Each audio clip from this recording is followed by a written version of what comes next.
Welcome to Port Shepstone in KwaZulu-Natal for round 2 of the Midas Historic Tour.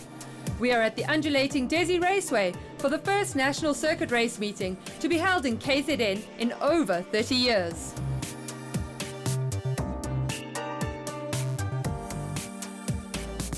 History in Motion is proudly brought to you by Midas Sport, Gumtree, Mitsubishi Electric and their associated sponsors. It's been a runway for many, many years. We've been doing a lot of flying over the years, and the Goodside family, as you know, has been racing forever. So we decided that we need a track in Natal. So slowly we built the drift tracks, and then it evolved bigger and bigger and bigger, and the end result is what you see here behind me today. We want to build a track where anybody can win, and today it's about quality of the driver, it's about his ability to drive, it's about the ability of the motor car, it's not only about horsepower. So that's what makes it very fair for everybody. So a car with big horsepower and long straights, they normally win. We've designed this track over the last couple of years to cater for all kinds of racing, right from the single-seaters right up to the big horsepower cars, and it's worked very well today. The corkscrew at the top there is very tricky, but again, when I say tricky, it's not really tricky. When you get used to it, it's a walk in the park. I mean, we drift that whole circuit there, and it's very nice. But the blind rise as well, the guys are getting used to it. I've had a couple of guys say, man, they enjoy going over there every time because it's got a negative camber to it. So as they get used to it, they're getting faster and faster. I've watched some of the drivers now, they're actually very, very good on that section there now. And I think you can make for very good racing tomorrow. We're expecting a lot of guys tomorrow. We're getting ourselves jacked. Lots of good places for the spectators. They can bring their family with, they can sit on the grass banks, bring their hip cooler and their braai and actually enjoy the day's racing like it used to be 30 years ago. Mike Schmidt talks us through the undulations and twists on this new track, using his Frankie's Toyota Corolla for gear and speed references. Beautiful sunny weekend for us here at the Dezzi Raceway in Port Shepstone. It's great. Racing has returned to KwaZulu-Natal for the first time in some 30 years, and what a great facility. This is the kind of racetrack that drivers dream about driving. The undulations, the changes in cambers, the blind corners. This is going to be a fantastic race weekend. This track is so new to all of us drivers that I don't even know what this corner is called, but all I can tell you is that it's an exceptionally fast S-bend shaped combination that's going to require immense amount of concentration, because in the second part, if you lose control here, there's not a terrific amount of runoff, and there seems to be a drop of some, I don't know, 40 odd meters down onto the golf course. So you're really going to keep concentrating here to avoid some major hip mishap over there. You approach this complex, which seems to come off a very fast left-hand kink, so the cars are going to be arriving at this S-bend going very, very quickly. I'm going to estimate somewhere in the order of about 180 kilometers an hour. Your turn into that left-hander is going to be absolutely critical to how you execute your line through here. You can see that the distance between that left and this right is fairly short. When you exit that left, you're going to have to concentrate on keeping your car to the middle of the road or as far over to the left as you can so that you don't compromise your turn into this right-hander. The difficulty is going to be the concrete wall on the right-hand side of that turn is going to restrict the amount of space that you can take from the racetrack on the outside of the racetrack as you make your turn to that left-hander. So you're going to have to be very precise. It's going to require getting as close to that concrete wall as you possibly can. I'm going to see a couple of guys rubbing that wall today, there is absolutely no doubt. And then your turn in here, keeping the car towards the center, to the left, to make your turn into this very vital right as you start to climb away towards the start-finish straight. Walking into this turn, you're already starting to get a sense of why the drivers are going to absolutely love this new Dezzi Raceway. The climb is uphill into the second part of this S. The track is cambered to the inside, so the cars are going to be wanting to grip and hug the inside of the racetrack. That gives you some idea of what the drivers are going to experience as they exit this final part of the S. The track not only cambers in the corner and then flattens off, but then it climbs steadily as you head towards the final complex of this racetrack, which is an incredibly tricky combination of tight right-hand bends. The braking point for that, completely invisible over the crest of this hill behind me. So as you exit here, and once you've just gathered the car up, your focus is going to go straight towards that next part, the braking zone, for the crucial final combination of corners on this track.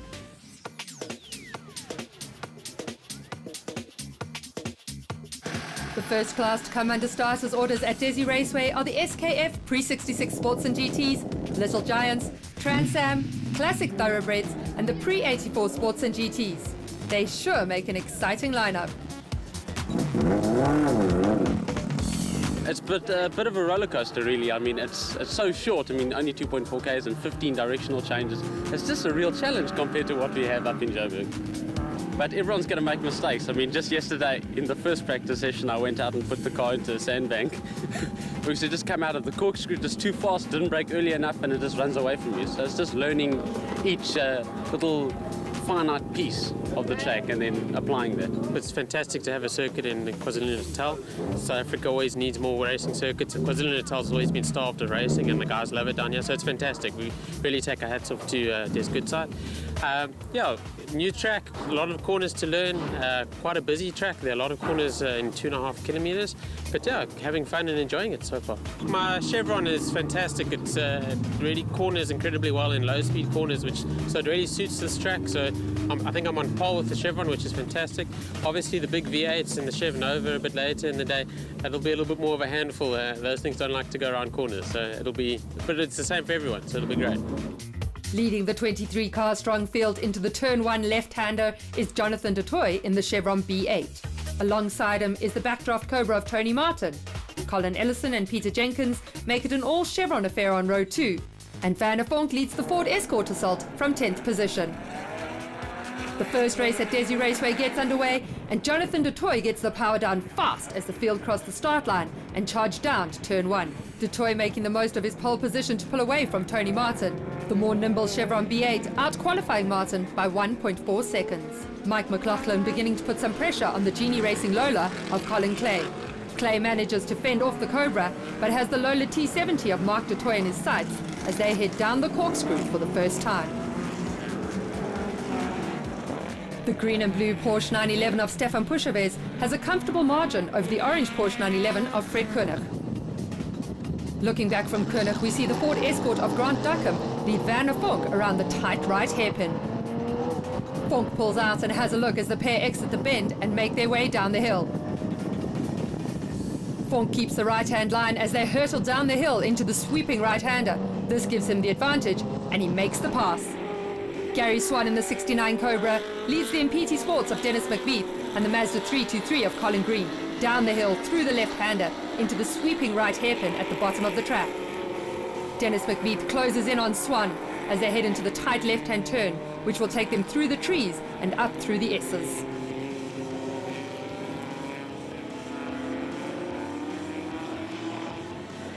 On board with Fred Koenig now, and Roy Campos in the Martini Porsche is right on his bumper as they head through the final complex and make their way onto the start-finish straight. Campos makes his move and pulls alongside Koenig and makes the pass as they cross the line and complete another lap here at Dezzi Raceway. Campos gets the power down and starts to pull away from Koenig as the pair head up the hill to the blind rise with the sharp right waiting for them.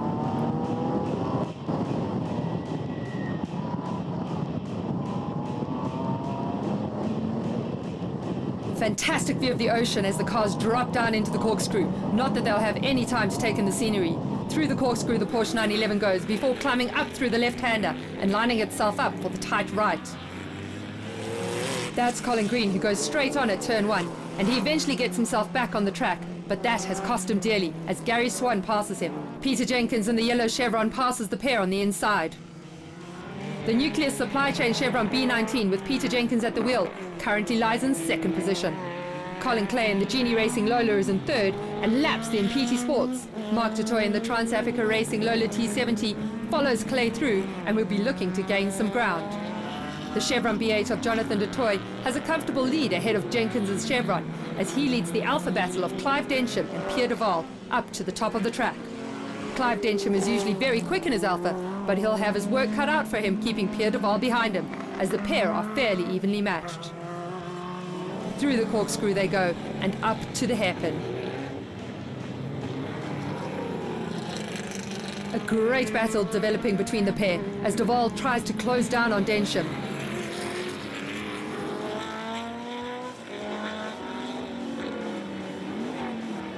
Densham taking a wider line around the corner, and Duval doesn't hesitate as he goes down the tighter inside line and tries to gain the position. Densham has the inside line for the upcoming left-hander and carries the advantage and keeps Duval behind him for now. Jonathan du Toit in the Trans Africa Racing Chevron leading the race comes up on some slower cars. He laps Colin Green and now has Gary Swan in his sights. Du Toit having a great run in the first race of the day here at Dezzi Raceway.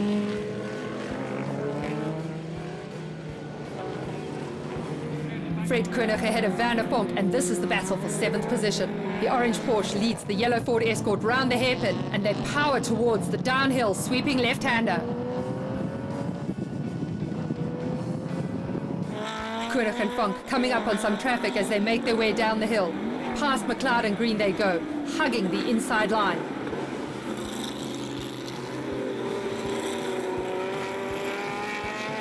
The checkered flag is out and Jonathan Du Toit crosses the line to take the first official circuit race victory here at Dezzi Raceway.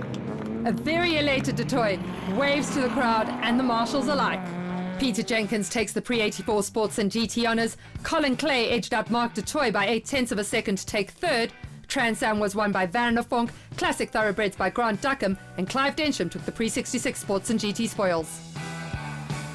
It was a good race. I qualified on pole, but I had a very fast Cobra with Tony Martin driving next to me, so I knew I had to have a very good start because his car's quite a bit faster than mine on a straight line. So as I came onto the start-finish straight, I just went for it. I was able to get enough of a gap so that he didn't get me into turn one, and I just put my head down from there and built the gap, and eventually I couldn't see him behind me, and then I just made sure I finished the race. Being a front-wheel drive as well, it makes it much more easier coming into corners. I could pull tighter into the corners. But of course, racing the big Cobra, heavy car, he throws it around into the corners, and we've got to watch very carefully that we don't get pushed around in the corners. So I was trying to take him on the inside of the corners, but I lost out one time at the end of the straight, overtaking him, and had to start again from the back. And yeah, we got back to Gary again, and yeah, well done, Gary, and to Les for the great dice we had at the back there. Thank you. The lights go out and race 2 gets underway. Colin Clay is not going to get left behind this time and is quick on the power as the field take the start.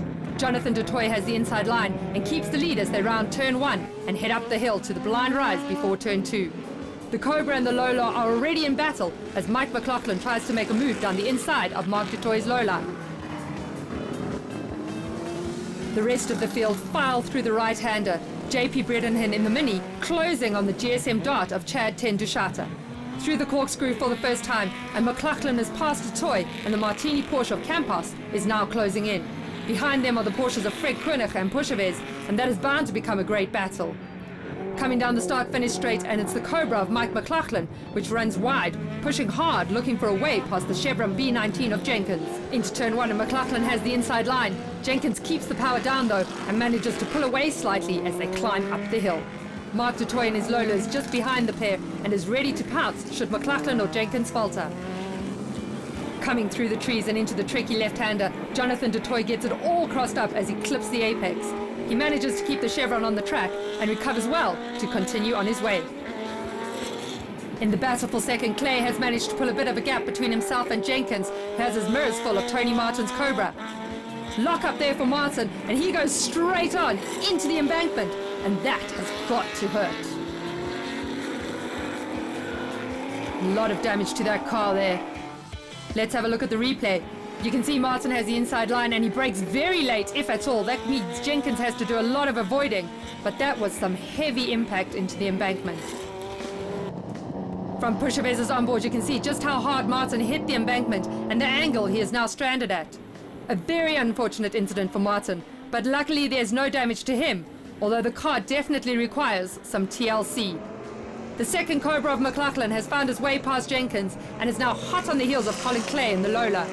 The train of cars make their way up the hill and into the final complex of bends before the start-finish straight. There is nothing in it as McLaughlin dives down the inside of Clay, and he now leads the way into the final left-hander and onto the start-finish straight. There is nothing in it between these 4 cars. Stefan Pushevez is chasing down the similar Porsche 911 of Fred Koenig. These 2 cars are very evenly matched and have both been setting times in the 1 minute 28 seconds as they get used to this challenging track in Port Shepstone.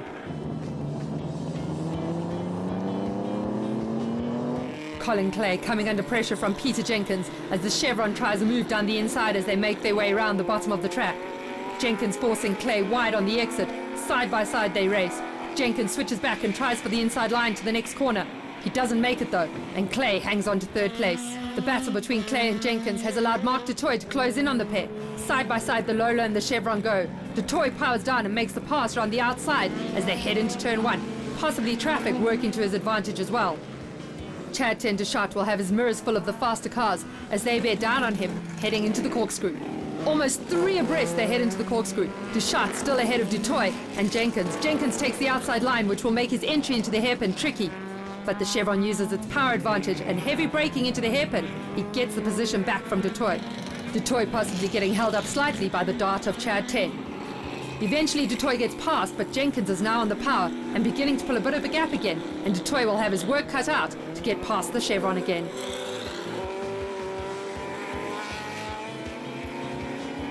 Stefan Pushavez is slowing. The Porsche definitely has some problems as the Cobra of McLachlan makes his way past. The checkered flag is out and Jonathan du Toit takes a double victory for the day and is awarded the driver of the day. So all in all, a great trip down to the sea for him.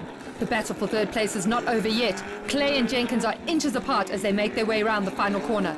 Clay comes out in front and puts the power down to take a hard-fought third place in race 2. Mark du Toit in his Lola T70 powers past the ailing Pushavez and will go on to take 5th place. The undulations and twists and turns of Dezzi Raceway have made for some fantastic racing and great entertainment for spectators and drivers alike. Jonathan du Toit taking the race and ISP victory. Mike McLachlan took the Pre-66 Sports and GT honours. Peter Jenkins made it a double in the Pre-84 Sports and GTs, with Chad Tendershot taking a double in the Little Giants. We had a lovely race. I'm in a Chevron B19, which is a 2-litre motor car, and I surrounded front and back by V8s in various shapes and forms, particularly 3 of them, Colin Clay, Tony Martin and Mark du Toit. And the 3 of us had a fantastic race and very, very close racing. And the cars would pull away from me on the straight, and then I'd be able to catch them through the corners. But Tony Martin, his throttle stuck open and he went up the embankment, which was quite exciting. We had a very, very close dicing, but very, very fair. Always gave each other a lot of space.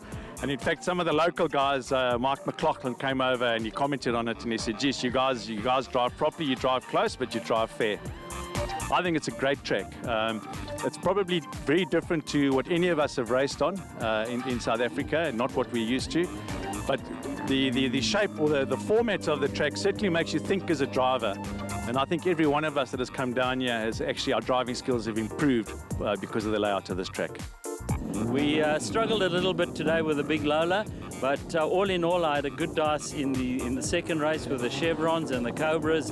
Fantastic dice, and again, just well done to the promoters and the sponsors that come out here today to put on a show. And I think it's tremendous for the area. I think this is the biggest news that the South Coast has ever had. It's great to see so many spectators out enjoying the racing, and we'll be back with some more action from the Sabert Lotus Challenge after the break.